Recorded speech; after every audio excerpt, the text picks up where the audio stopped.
Everyone, welcome back again to my channel. So mga kasukay, mga kalingap, sa mapagpalang araw na muli sa atin lahat. So for today's vlog, Carla mag-ship ng kanyang course. So pag-uusapan po natin sa video na ito. Pero bago natin simulan yan, huwag niyo pong kakalimutan mag-subscribe. Val Santos Matubang, Kalingap Rob at Edna Vlogs, sa tanyong lingkod, Gandang Emmy. Sa mga hindi pa po nakapag-subscribe, please subscribe and please hit the notification bell para lagi po kayong updated sa aking mga ina-upload na mga reaction video. So ito, pag-usapan natin, ano ba yung masasabi natin about dito. Tara, panoorin po natin ang video na ito.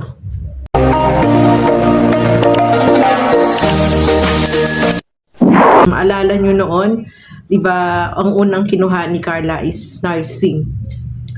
Siguro mga isang linggo lang, tapos nag-ship na siya ng EDOC, no, mga kalingap. So, ang iniisip nilang problema noon is financial, kasi ilan silang nurse na makukuha ng nursing. Nandiyan si Eden, si Joy, si Roseanne, at si Carla, no, mga kalingap. So, yung nasa isip nila talagang magastos, no.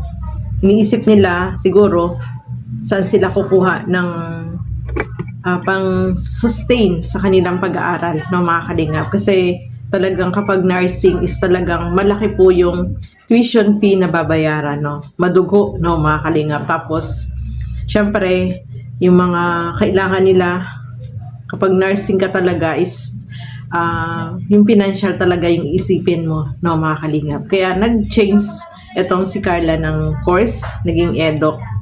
So ngayon, yun, ito nga, muling nagbago yung isip ni Carla, no, mga kalingap. Kasi syempre, kung noon, iniisip niya yung financial, sa ngayon, stable na siya, no, mayroon na siyang ipon, marami siyang blessing na tatanggap. So ang ginagawa niya is sinisave niya, no, para sa kanyang pag-aaral, mga kalingap. At isa pa, meron din siyang YouTube channel na malaki din na itulong sa kanya, no, especially sa mga, sabi nga niya, is yung mga financial is nabibili na niya yung financial sa mga gastusin, no, I mean, yung mga gastusin doon niya kinukuha sa kanyang YouTube channel. Yung parents niya is nasusustain niya yung pangangailangan, nabibigyan niya ng financial, no, na nanggaling sa kanyang pag-YouTube. Syempre sa kanya din, no, mga kalingap. So, kung noon, ito lang opinion ko, no, kung noon, mga kalingap, is yun ang problema ni Carla kasi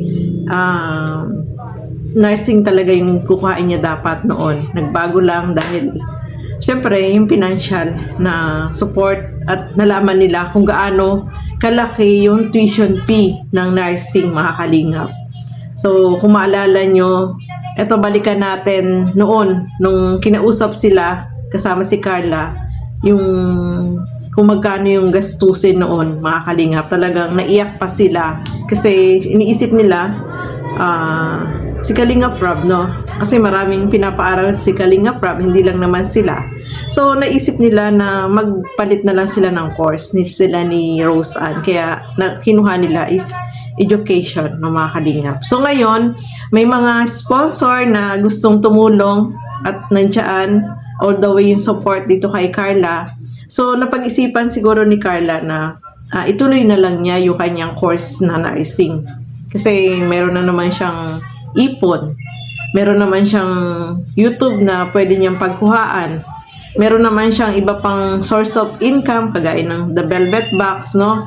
Meron din siyang yung mga blessing na binibigay sa kanya ng mga sponsor.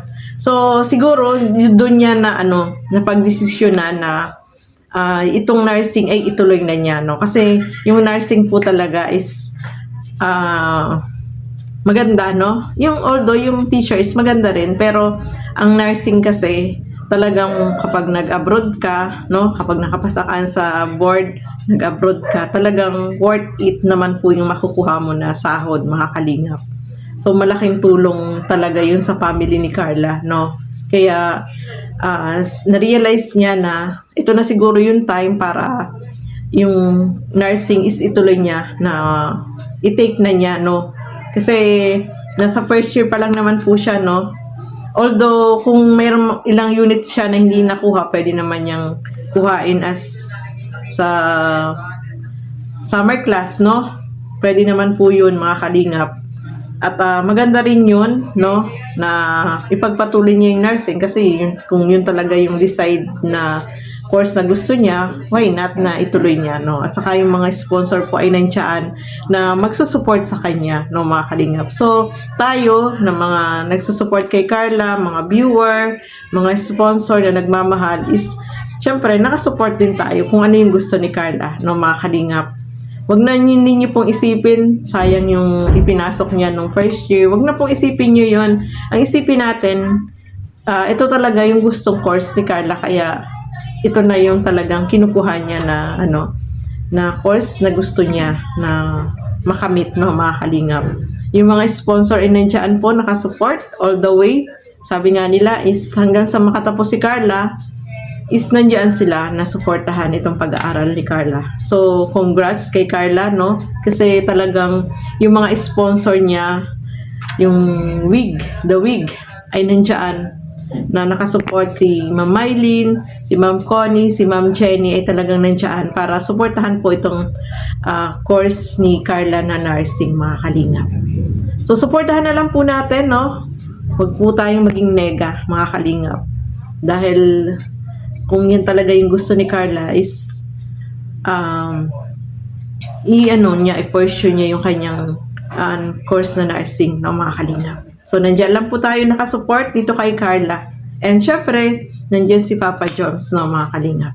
So, ayan, maraming salamat po sa inyong walang sawang panonood at pagsuporta dito sa aking mga ginagawang reaction video. Hanggang dito na lamang po muna. Keep safe everyone. Thank you for watching. Mabuhay po tayong lahat. Bye-bye!